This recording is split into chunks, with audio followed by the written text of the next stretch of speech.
Alright, hello everyone. We did some work on Challenger. I did a few things that wasn't working.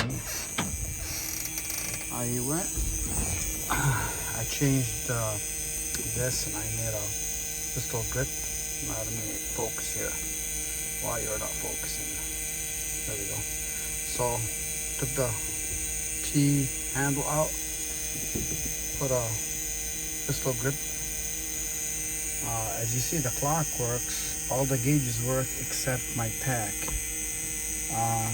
I'm determined to get it fixed. In the meantime, I just installed one of these guys. I didn't want to drill or do anything or mess up any original on my panels, so I just put little tape here. I got this Tach to work.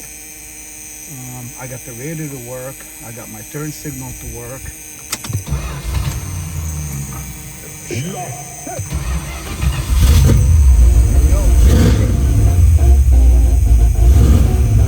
I know it's a techie job, but